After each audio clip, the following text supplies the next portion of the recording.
Hey there, and welcome back to the Deep Dive. Today, we're going deep into foundationalism. Hmm. It's a theory all about, Yeah, you know, how we justify our beliefs, like what counts as knowledge. that's right. It's about finding that solid ground for our beliefs. Right. Yeah, Those bedrock beliefs that we don't need to prove. exactly. Like if every single belief needed another belief to back it up, we'd be in this endless chain of justifications, never really getting to a solid starting point. You sent over some excerpts from the Stanford Encyclopedia of Philosophy on this. Oh, yeah. It's dense stuff, It can be a bit heady. but I think we can break it down together. So Yeah. what is this regress problem that foundationalism is trying to solve? Well, it's this idea that if every belief needs another belief to justify it, we'd never get anywhere. Like, imagine trying to explain why you believe the Earth is round. Okay. You could give your reasons, Yeah. but then someone could ask, well, what's the justification for those reasons? And so on forever. Yeah, it'd be like trying to climb a ladder that never ends. Exactly. So foundationalism comes in and says, Yeah, hold on, there are some beliefs that are just self-evident. right. They just are. Mm, We don't need to prove them. exactly. Foundationalists argue that there are certain beliefs that are just basic foundational. Okay. They form the foundation for all our other beliefs. So these, And these foundational beliefs are considered justified in themselves without needing to rely on other beliefs for support. okay, I'm starting to see how this works. Mm. But what kinds of beliefs are we talking about here? Like, give me an example. Sure. Let's consider the belief, I feel pain. Hmm. This seems like a pretty basic belief, right? Yeah, You don't need further proof to justify it. You just experience it directly. that makes sense. But does that mean we're just taking everything our senses tell us at face value? Well, Like, what if our perceptions are wrong? that's a great point. And it leads to some serious challenges for foundationalism. The excerpts you sent mentioned another theory, coherentism, Yeah, as an alternative. right. How does that approach justification? Well, coherentism suggests that beliefs are justified by how well they fit together. Think of it like a jigsaw puzzle. Okay. Each piece gets its justification from how it interlocks with the others. So instead of a solid foundation, it's more like a web of interconnected beliefs all kind of supporting each other. Precisely. But then the question becomes, is that interconnectedness enough to guarantee that those beliefs are actually true or justified? I see the tension there. Yeah. But let's stick with foundationalism for now. You mentioned Descartes Yeah. as a key figure in classical foundationalism. Yes. And wasn't he all about finding those absolutely certain, unshakable truths? Absolutely. Descartes was obsessed with finding beliefs that were completely immune to doubt. He wanted to build his entire system of knowledge on this foundation of absolutely certain, indubitable truths. And it seems like a pretty tall order. Yeah. Can we really be absolutely certain about anything? That's a major issue. And the Stanford Encyclopedia article highlights a couple of big problems with this classical approach. Okay, let's hear them. I'm ready to get to the bottom of this. Okay, well, one problem is that classical foundationalism might struggle to explain necessary truths, like mathematical principles, for example, Great. 2 plus 2 equals 4. Yeah. If believing it makes it true, doesn't that seem like a foundation that's too easily gained? Yeah, it does feel a bit like cheating. Right. It shouldn't be that simple, Yeah. right? So what's the other issue? The other problem is that there might be too few foundations. Hmm. Like, how do we go from I exist to knowing about the world around us, the complexities of history, the vastness of the universe, if we're limited to just a tiny handful of these absolutely certain beliefs as our starting point? Yeah, we need, It's it's just- like we need more to work with. More to work with. Yeah. A solid foundation, but not so narrow that we can't explain anything beyond our immediate experience. Right. Okay, I see the dilemma here. And that brings us to another fascinating idea called acquaintance theory. Acquaintance theory. Okay. This theory suggests that our foundation isn't just what we believe. But our direct experience of things. Okay. The Stanford Encyclopedia uses the example of knowing you're in pain because you feel it directly. Yeah. It's kind of a firsthand access that no one else can have. So it's about how we connect with the world through our senses and our perceptions. In a way, yes. But of course, there are wrinkles here, too. Okay, like what? Well, does simply having this direct acquaintance automatically equal a justified belief? What if we misinterpret those experiences? Oh yeah, like mistaking a shadow for a monster. Or Exactly. seeing a mirage in the desert. Right. Our senses can be tricky. Yeah, they can. And those sorts of questions lead us to more refined versions of foundationalism that try to address these So we've limitations. talked about classical foundationalism, with its Hmm. focus on those infallible beliefs, but as you pointed out, Right. that's some pretty big hurdles to clear. It does. And that's where these updated versions of foundationalism come into play. Right? They try to address some of those limitations while still holding on to that basic idea of foundational beliefs. Okay, I'm all ears. Let's dive into these modern takes on foundationalism. All right. One prominent idea is what's called phenomenal conservatism. Phenomenal conservatism. Yeah. This view suggests that if something seems to be true to you, then you have at least some initial justification for believing it. Hmm. So it seems to me like there's a cup of coffee on my desk, but I have at least some reason to think there really is a cup of coffee there, Exactly. even if I haven't, gotten up to touch it or anything. Right. It's like our initial perceptions have this kind of innocent until proven guilty status. They provide a starting point for knowledge. That makes sense. Yeah. But what about those cases where our senses do deceive us? Yeah. Like if I see a mirage in the desert or Right. mistake a shadow for something else. That's where the defeasibility aspect of phenomenal conservatism comes in. Okay. It acknowledges that our initial justifications can be defeated or overridden if there's evidence to the contrary. So if I reach for that cup of coffee and my hand goes right through it, Right. then I'd have to revise my initial belief. Exactly. Phenomenal conservatism allows for the possibility of error and recognizes that we need to be open to revising our beliefs in light of new evidence. That seems pretty reasonable. I can get on board with that. So what other modern foundationalist views are out there? Well, another view is called dogmatism. Dogmatism. Yeah. Now, before you jump to conclusions, this Yeah. isn't about being stubborn or closed-minded. Okay, I'm listening. Uh. How does dogmatism fit into all of this? Well, in this context, dogmatism is about placing a high degree of trust in our initial perceptions or seemings.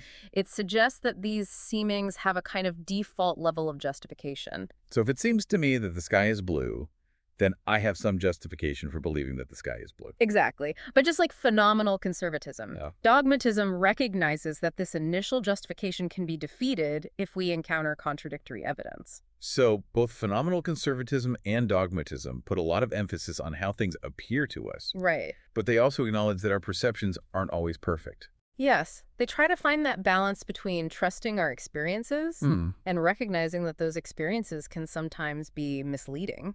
It seems like we keep coming back to this tension Yeah. between trusting our senses and knowing that they can sometimes fool us. It's a fundamental issue in epistemology. Yeah. How do we reconcile the fact that our knowledge of the world comes through our senses, but those senses can be fallible? It's a real head scratcher. Yeah. So where do we go from here? Well, up until now, we've been talking about internalist views of foundationalism, Yeah. which focus on the mental states of the believer. Right. But there's another major approach that flips the script. It's called externalist foundationalism. Externalist foundationalism. Okay, that sounds intriguing. Tell me more. All right. Externalist foundationalism shifts the focus away from what's going on inside our minds Okay. to how our beliefs are formed. It's not about our internal experiences, Right. but about the processes that lead to those beliefs. It's not about what I'm thinking or feeling, but about how those thoughts and feelings came to be. Exactly. One of the key players in externalist foundationalism is reliabilism. Reliabilism. I'm guessing it has something to do with being reliable. Sharp as always. Yeah. Yes. Reliabilism says that a belief is justified if it's produced by a reliable process. Think of it like a machine Okay. that consistently produces accurate results. So if my belief that the Earth revolves around the sun Right. is formed by a reliable process of scientific inquiry, then it's justified. Exactly. The process matters more than my subjective experience of believing it. But what if someone has a knack for predicting things? Like, let's say the outcome of a sporting event, but they can't explain how they do it. Yeah. Are their beliefs justified even though the process is mysterious? That's a great question, and it points to one of the challenges to reliabilism. Okay. The Stanford Encyclopedia calls it the Norman problem. Norman problem. Yeah, named after a hypothetical person Okay. with reliable but unexplained predictive abilities. So reliabilism struggles to explain those cases where we have reliable beliefs, but we don't fully understand the processes behind them. It's a point of debate among philosophers. Uh. Some reliabilists argue that even if we don't understand the process, if it consistently produces true beliefs, then those beliefs are justified. It seems like there's still a lot to figure out when it comes to reliabilism. Absolutely. And there's another challenge that the Stanford Encyclopedia brings up called the evil demon problem. Evil demon. Now we're getting into spooky territory. It's a thought experiment that asks, what if someone's beliefs are consistently wrong, Okay. but they feel completely real to them? Hmm. Imagine being tricked by a powerful demon into believing things that are false. Well, okay. That's a bit unsettling. But I see where you're going with this. Yeah. If those beliefs are formed by an unreliable process, are they still justified? That's the crux of the problem. Yeah. It forces reliabilists to consider whether external factors alone Right. are sufficient for justification, or if there needs to be some internal element as well. So we've got these internalist views, like phenomenal conservatism and dogmatism, focused on how things seem to us. Right. And we've got this externalist view, reliabilism, focused on the reliability of the processes that form our belief. Exactly. And both approaches have their strengths and weaknesses. Yeah. They highlight different aspects of what might make a belief justified.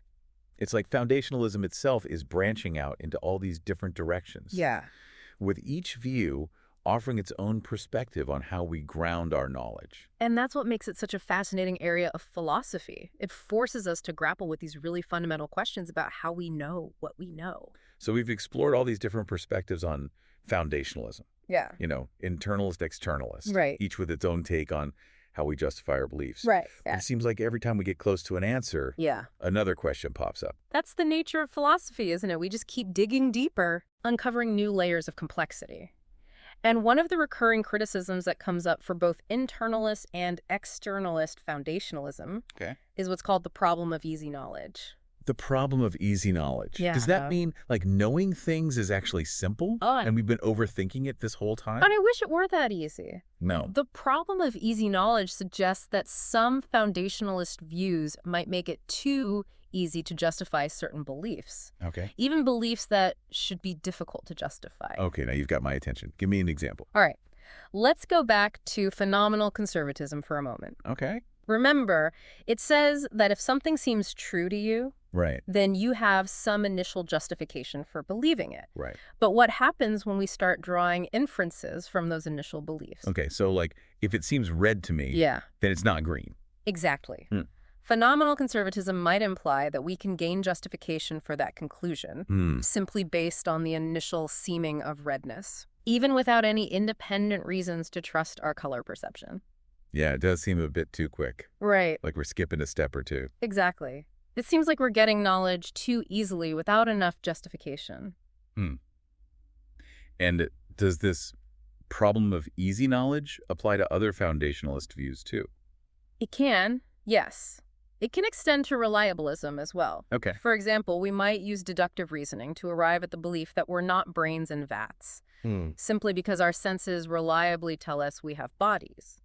Right. But that should be a much harder belief to justify. Right. It feels like we need more than just our sensory experiences to rule out that kind of radical skeptical scenario. Exactly. The problem of easy knowledge highlights this concern that foundationalism might allow us to justify beliefs that should require much stronger evidence. So what does all of this mean for foundationalism as a whole? Yeah. I mean, does the problem of easy knowledge completely undermine it? It definitely is a significant challenge. It forces foundationalists to grapple with, how much weight to give to those foundational beliefs and what limits there should be on how we gain justification from them. It seems like we've come full circle in a way. We started with the regress problem. Right. That endless chain of justification. Yeah.